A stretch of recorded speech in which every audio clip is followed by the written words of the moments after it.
When we just rest as the awareness that's simply naturally present right here, whereby we all sit here together and our minds are all totally free like space, then we know what awareness is. And that's what we rest as repeatedly for short moments, repeated many times until it becomes entirely automatic. Whatever appears, it is not an obstacle. It is not a foe. It is not problematic in any way. The problematic nature of points of view only is if we start to say, oh, this is a good point of view and that's a bad point of view, and I have to get a lot more good points of view and get rid of my bad points of view. When we start to discriminate and accept and reject what appears, then it's impossible to rest. Because why? We're so busy accepting and rejecting. But then we don't have to start a practice of not accepting and rejecting. That's not what we're doing. We're just resting as awareness. And inherent to resting as awareness is the resolution of acceptance and rejection of what appears. The single non-dual expanse is truly single and non-dual. It's never been tied up anywhere. The confusing city of points of view has already been entirely emptied. There have never been any residents there. So to just rest as awareness, we realize more and more that all there is this pristine, natural space that is inclusive of everything. And when I say natural, I mean entirely natural. No special language is needed. We don't have to stop saying we or I or my or mine or anything. Everything is completely natural and spontaneous. It's called the natural state because it is natural, very natural, spontaneous, free, loving, totally open to everything that appears in life with no need to say, oh, this one's beneficial and that one's harmful, and so I have to stay with the beneficial points of view and get rid of the harmful points of view. When we just rest as awareness, then we abide as that which is completely beyond benefit and harm, completely beyond cause and effect.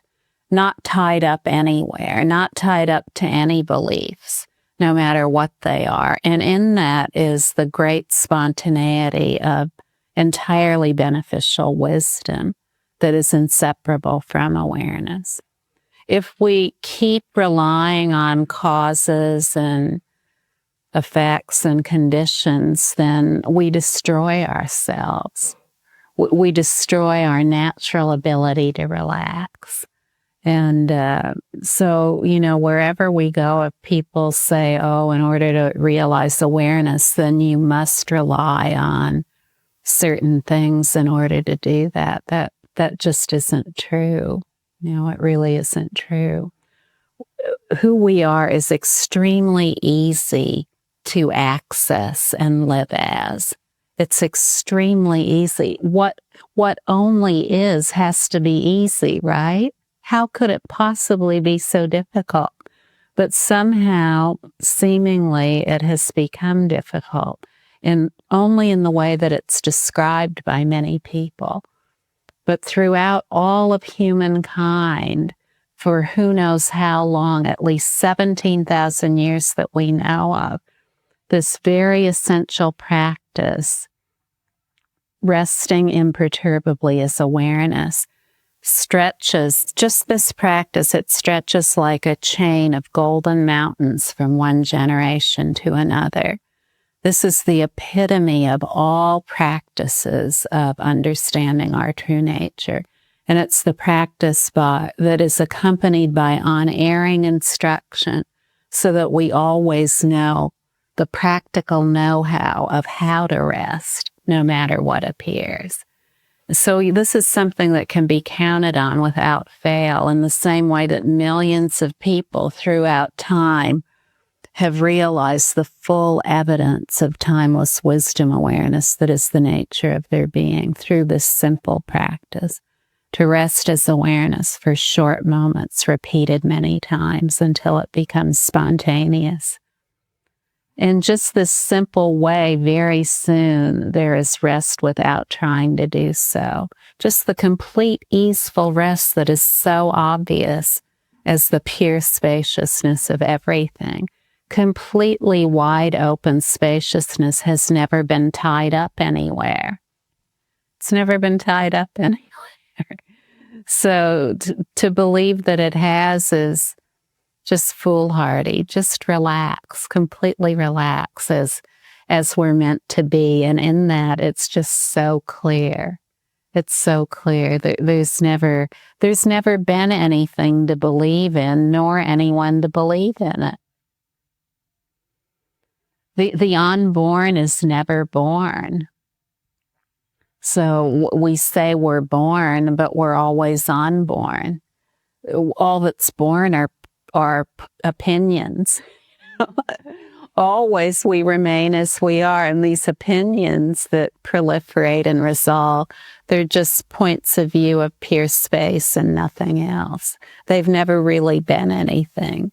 So if we take them to be something, then it starts to hurt.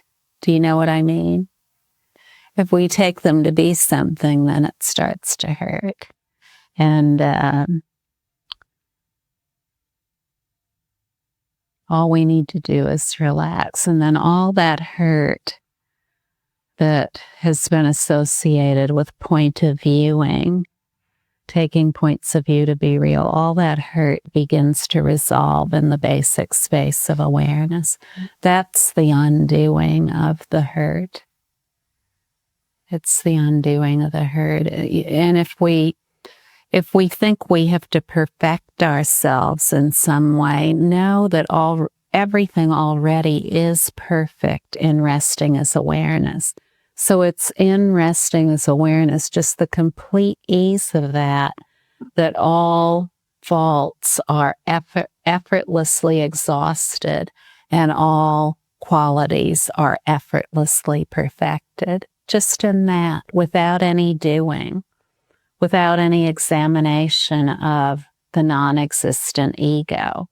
Now, as an ego cannot be found to exist anywhere, a personal identity cannot be found to exist anywhere. What happens when we try to examine one and pick it apart? We're doing nothing because it can't be found to exist. So it's a fruitless effort and one that is exhausting and time-consuming. The same is the case if we listen to people who say we're flawed, we're karmically bound, God is punishing us, all of this. If you have any of these points of view, just rest as awareness when they appear. Please rest as awareness, and in that you'll know that their basic space is entirely pure. They've never really been anything. They can't be found to exist in their own right because nothing has ever existed in its own right apart from awareness.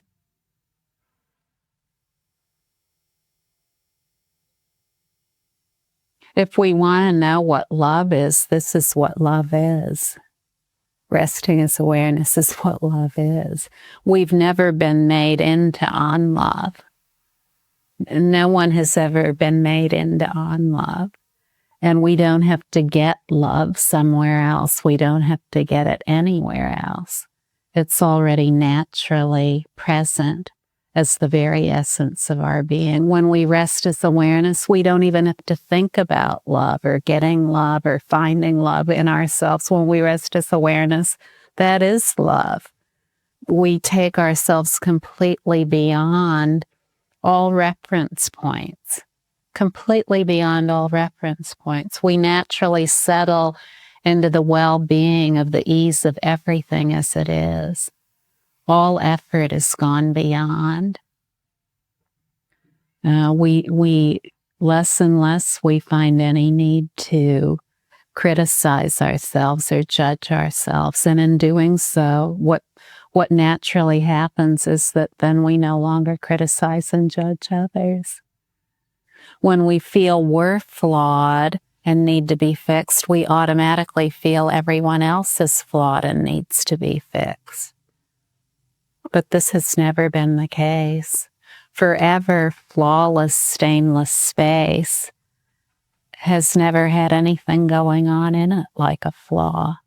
It's never had a flaw anywhere, not even the slightest mark or stain. And when we rest as awareness, then we know that to be so beyond all philosophies, even our own philosophies. We understand the eternal philosophy, the forever philosophy of stainless space, but not as a topic to be intellectually pondered, but in the immediacy of our own being. So what could be easier than that, to just rest as awareness, that is so obvious right here. It's just blazingly obvious here and everywhere. When we know what awareness is, then we know what to rest as, and we don't even need to call it anything. Just rest. Enjoy the great relief that is the essence of being.